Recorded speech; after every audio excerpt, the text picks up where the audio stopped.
see, a lot of startups. They're trying to solve for maybe, Oh underbanked yeah, populations or trying to find a new payment solution. And now we're seeing them all kind of crumble after, their well, COVID financing and stuff. a couple of things are at play there. Certainly the innovation in the payment space, right? And that's what some of the processors are out there trying to do, and they're trying to look at some of our clients like Galileo, right? They've got a good idea, right? And their idea is because if you look at old issuers, they're using old technology. They're solving all these problems with massive amounts of people. B of A's got, I don't know, 280, 300,000 people, JPMC, Wells, like they all have hundreds of thousands of people, and they're solving all these banking problems with just bodies, right? So along comes Marquetas and Galileos, and they're like, well, we can solve this with technology. Let's automate as much as we can, right? I mean, the core banking engines that are out there, I mean, they're old, and I don't mean old like 15, I think 40 years old, right? I mean, this is old Older technology than that's me. sitting out there. So I love the idea of fintechs, right? And trying to solve the problem from a technological viewpoint. The problem that they're having is, you know, I've heard that people aren't as loyal to their banks as they used to be, right? And I think that's generally a true statement, right? Like my parents, my grandparents, the same bank their entire life. I have switched banks 3 times, like with like significant bank changes in my life. I think people that are a little younger maybe are a little more prone to change banks even more often. But you know what they're doing? They're just changing from the same 20 banks.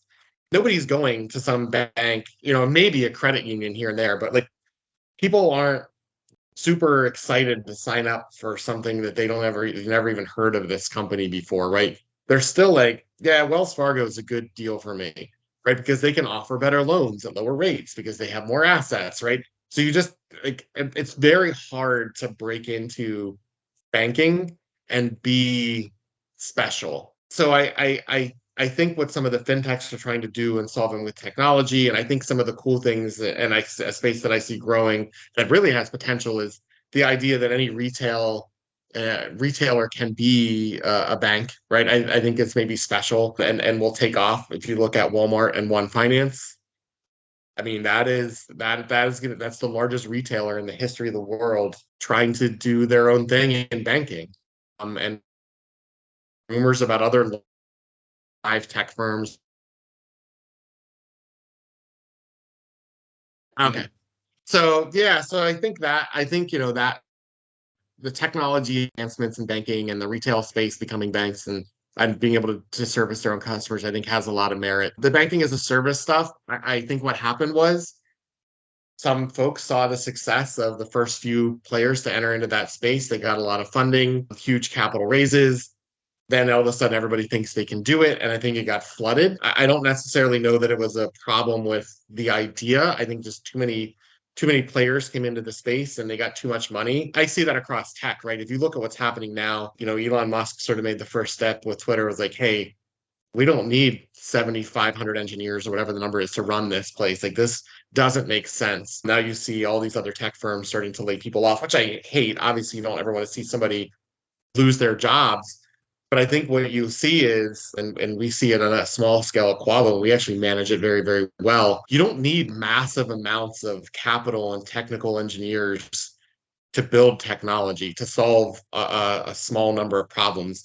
I mean, a bank does 20, 25 things maybe, right? If you're a credit card institution, you do even, it gets a little weird, right? When you try to bring in thousands of engineers because you did some huge unicorn capital raise and solve all these problems. And I think they've overextended. They've spent too much of their capital. They spent it before they had any real money coming in because there was so much competition in the market. So I don't think it's a failure of the idea of banking as a service or trying to find niche, space to play in, like the underserved, right, and underbanked.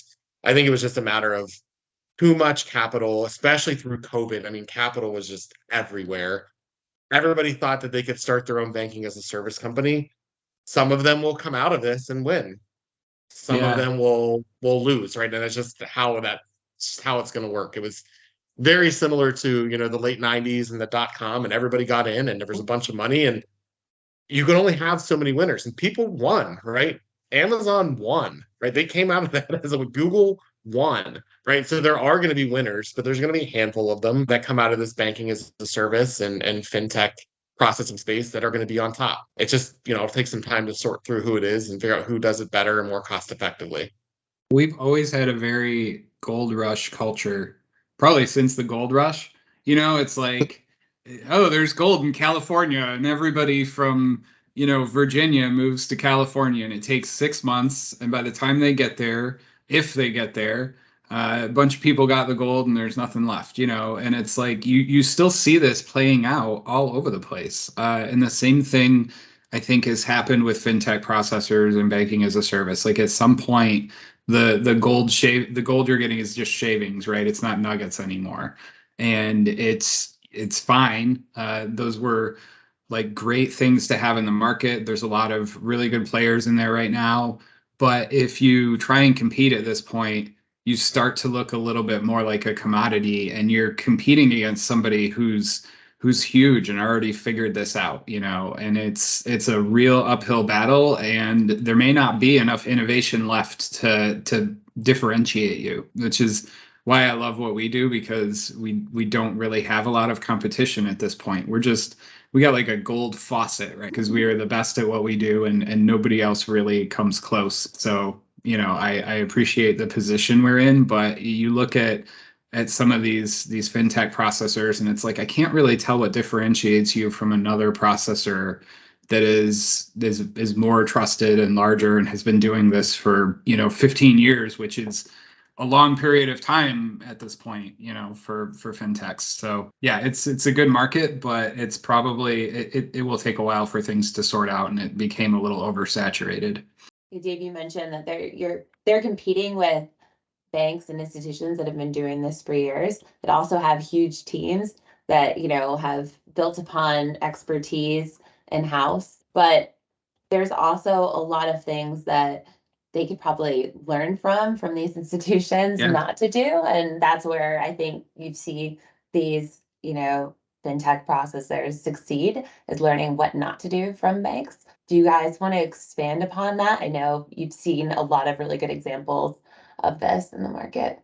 I think banking in general has shifted a little bit from, what it used to be, which was if you were a consumer and you had a relationship with a bank, you valued that relationship, and you're almost like afraid that you might lose it. Like this is a big, powerful institution, and I'm so glad that, my credit's good and stuff like that. And I think those relationships are a little bit more exchangeable now, and you can sort of go across the street and get a card from Walmart if you don't like your card from Wells Fargo or whatever. So there is some good that came out of that in I think consumer choice and their ability to play the market a little bit.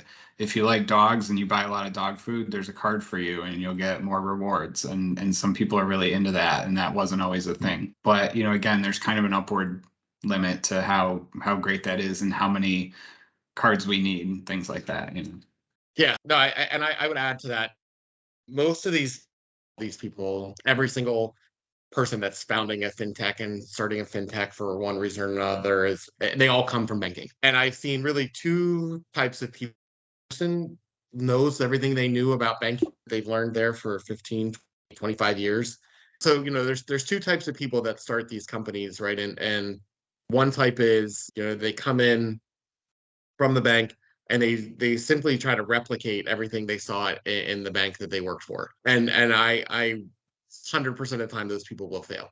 If you're not coming in with a new idea and a new way of doing something and a way to innovate whatever your problem you're trying to solve, I guarantee you won't make it. And we see it a lot. I mean, it's probably half of the fintechs I've talked to are people that are just trying to replicate something they saw at banking, but maybe in a newer way that's a little more cost efficient or cost effective, and it just doesn't work. You got to innovate, right? Fintech is about innovation. You've got to come to this space and really do something new and challenge the status quo and disrupt the process. And that's where people will see successes. I mean, in the fintech processors and all the way down, right, to companies like us that have a niche kind of use case that we're solving. And unfortunately, it's like 50-50 from what I see, just people taking what they did at the bank and trying to do the same thing at a fintech, and it'll never work. Can't compete unless you're doing something different. Yeah, we did a very good job of knowing what we did at Bank of America. And, when we founded the company, we had a laundry list of things that we would do over again and that we would never do again because of that experience, and there's a lot of companies out there who are just, well, I think I can do exactly what they did, but just do it better. But again, these are big machines. They've been in business for 100 years. They've perfected what you're trying to do. You've got to be more, crazy than that, I guess, for lack of a better term. And we constantly are looking for ways to sort of upend how this has been done, for decades, really, at this point at these large banks. And we're constantly challenging how they look at it. The ACH thing I brought up before, great example. People have been signing their names to WSUDs since paper existed, probably. And, now